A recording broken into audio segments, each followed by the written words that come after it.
Hi again then guys, and welcome to another speed build on Forza Horizon 3, and this time we're tuning up a car with quite an interesting little benchmark performance glitch. I'm sure it hasn't just happened to me, there are probably other people who are familiar with it as well, and the car is the classic Mercury Coupe. Fantastic looking hot rod.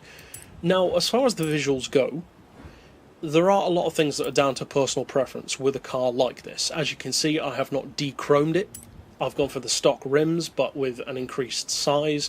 So all that kind of stuff is down to you. It's totally down to personal preference. And incidentally, this tune is not on my storefront anyway. So it really is down to you for this one. As far as performance though, I would recommend having that Aventador engine conversion, the 6.5 V12, then all-wheel drive for the drivetrain. Some people might not like that, but again, I would recommend it. For the aspiration, of course, you want the twin turbo to access that full power. And then for the visuals, obviously, it's totally down to you. But for the rest, basically fit everything to the car that has race or racing in the title. So the gearbox, the brakes, the diff, everything, pretty much. Now, as far as the performance, this is where the glitch comes in, because the 0 to 60 is reasonable, 3.3. That seems believable. 0 to 100 in 2.2, on the other hand, that's not so realistic, not so believable, and technically speaking I believe it actually has the fastest 0 to 100 time in the entire game because of that glitch, which is pretty cool. Obviously it's not accurate, but still.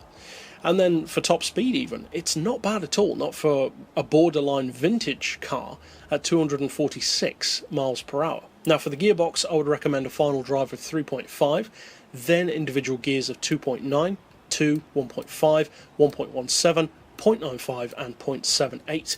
As far as alignment, I've gone for neutral camber and toe, unless of course you want some, as always. I've gone halfway on caster for that mix of stiff enough to be good, but not too loose at the same time. Anti-roll we've got on 33 and 20, springs on 184 and 186. I've gone for the lowest ride height, but of course that's down to personal preference. For the dampers, we've got those on 14, 13, 7 and 6. Aero of course doesn't apply on this one, and for the diff, as I often do, I've gone for 100% on acceleration, 0 on decel, and for this particular build a 75% split in favour of that back end. So as I said, it's not on my storefront, so there's plenty of room for personal variation as to what you do and don't want to do to the car or fit to the car, but all that remains is, as always, to see how fast it can actually go. Now, personally, I adore cars like this. I love most cars from before 1950. I wish more games feature them, and when they do feature them, I love them. I love the way they look, the way they perform is always surprisingly good. And speaking of cars that perform surprisingly well, the time that it takes for this car to get up to that quoted speed of around 246, in fact 247 even, it gets there so quickly that it almost feels that it should go quicker. Now, of course, you are bouncing around the red line at that speed, so by all means, try extending that final drive a little bit more, extending out the gears if you want to. Play around with it. That's what all of these tunes are designed for. They're designed for you guys to take what I've done and to make it even quicker. So this car definitely has that potential. I feel like you could probably squeeze 250 out of it, maybe even a little bit more.